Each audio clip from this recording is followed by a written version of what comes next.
Throughout public discourse, there are deep disputes and disagreements over dependence.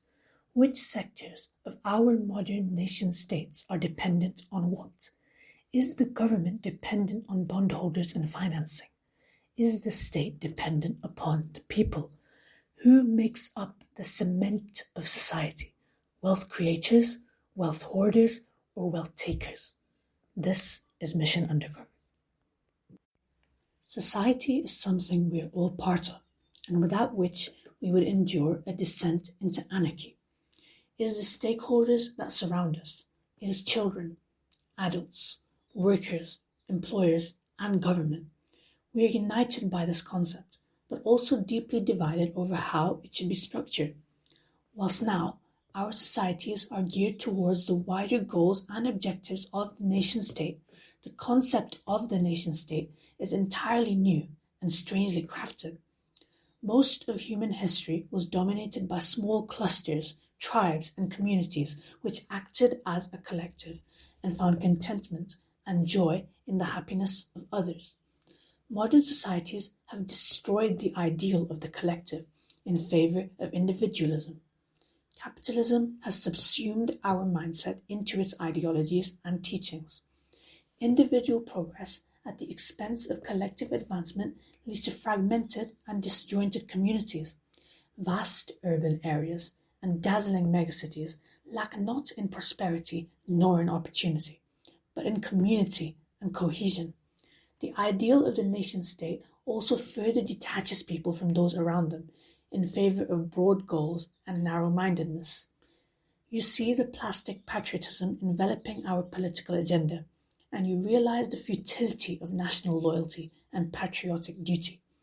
It merely acts as a means of inciting division and imparting control.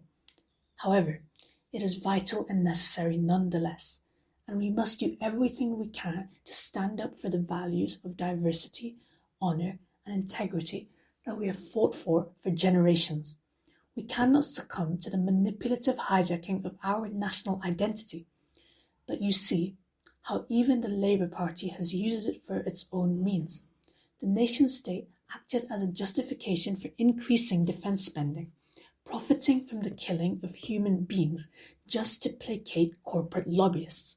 Investment in key areas was overlooked in favour of enriching arms companies and their wealthy executives.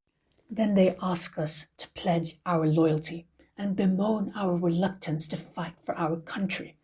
We have seen what we would be fighting for: the terrorism inflicted upon innocent people in Iraq and Afghanistan, the lies they divulged to justify their opportunism, self-interest, and slavish adherence to an acrimonious ideology of American-induced global carnage. They are deceiving us and will continue to deceive us.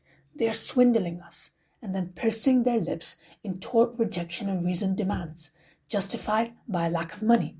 Even if this was true, it would be highly vindictive. But it is not. It is a gross misrepresentation of reality. Governments are self-sufficient. The markets are dependent on government, not the other way round. It is clear that our current economic model is unsustainable. We have to seize our misguided separation of fiscal and monetary policy, which act in separate directions. There has to be another way to achieve our economic goals that differs from the errors of neoliberalism. Radical ideas are emerging, and they must not be ignored. And if they are ironed out, and if they provide answers to the pressing problems that face us, they can provide for us a new way forward from our economic woes. Now, is the state dependent upon the people? Evidently, the cement of our society are the workers and the common people rather than the wealth hoarders. And who creates wealth? It is labor, not the owners of capital. You will see, amidst the AI boom, the owners of capital and assets will profit on unassailable and obscene levels as the value of work will continue to be eroded. This is a fearsome and real threat to everyone in our nation and across the world.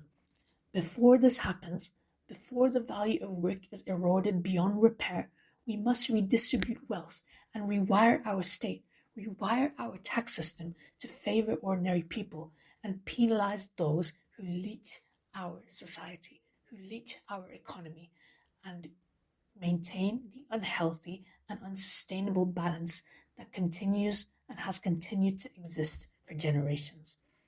We must expedite the selling of assets to ensure that we do not see mass poverty upon the onset of the new industrial revolution. The future of an equitable and just society depends on it. But it is true that we are now seeing the decline of societies, aging populations, slowing growth in both economies and living standards, destruction of social cohesion and democratic ideals, circumventing of integrity and human rights. Is it true that we have reached the peak of our development, that the developed nations of our world are at the epitome of development, at the epitome of progress? The AI revolution will be key to potentially arresting this collapse and making sure that this peak is extended and raised so that it is not a reality that we have to endure stagnation for the coming generations and future that is ahead of us. And it is only with the right economic system and adequate political will that we can achieve this. We have been inundated and indoctrinated with the same untruths and ideas for so long that we see no alternative. Look past the lens that power displays and gain the key to unlocking our future.